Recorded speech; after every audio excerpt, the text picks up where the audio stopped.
जय जगन्नाथ।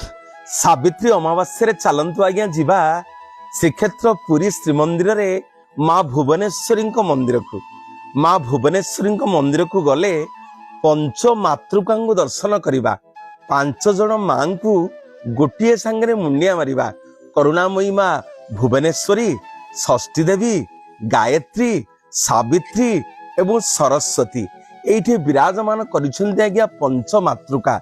ए 5 जन माँ आशीर्वाद नेबे मोर माँ माने जदि ए सावित्री अमावास्या आपण माने जगन्नाथ महाप्रभुंकर मंदिर को जाउछंती करुणामयी माँ भुवनेश्वरी मंदिर रे विराजमान करिसेंती देवी सावित्री।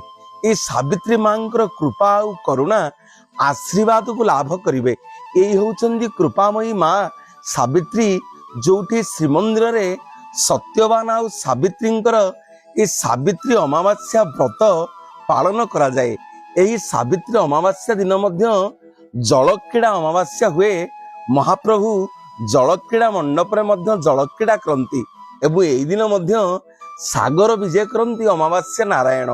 एही पवित्र दिन रे प्रतिटी नारी माने तांकर स्वामींकर दीर्घायुषु कामना करिया पई जगन्नाथ महाप्रभु को प्रार्थना करती, लक्ष्मी नारायण को पूजा करती एवं माँ सावित्री विराजमान करिसेंती भुवनेश्वरी मंदिर रे।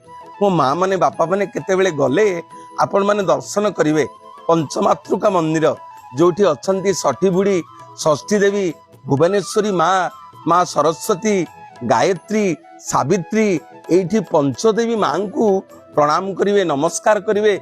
मो माँ माने देवी सावित्री कृपा लाभ करिवे। जो करुणामयी माँ कृपा हेले शंखा सिंदूर वज्र हब। जो कृपामयी माँ सावित्री दया कले आपण मानकर स्वामी दीर्घायु हेबे निरोग हेबे। से करुणामयी माँ सावित्री विराजमान करिसेंती पूजा पाउछंती भुवनेश्वरी मंदिर रे। गोटे पटे लक्ष्मी मंदिर एवं आपण माने गले समस्ते माँ भुवनेश्वरी की दर्शन करिवे। जो कृपामयी माँ सेठी विराजमान करिसेंती पंच मातृका सहित से पंचमातृका मंदिर रे षठी बुढ़ी माँ को भुवनेश्वरी की सरस्वती की सावित्री की एवं गायत्री की आपण मैंने दर्शन करिवे। जो सावित्री माँ आशीर्वाद नेबे जदि सावित्री अमावास्या रे आपण माने जगन्नाथ महाप्रभुंकर मंदिर को जाइछंती जानतु देखिवे महाप्रभुंकर जलक्रीड़ा नीति एवं एई दिन मध्य देखिवे केमिति अमावास्या नारायण सागर विजय हेबे एवं ए माँ सावित्री पाखरे केमिति सावित्री व्रत पालन करती सब माँ माने आपण माने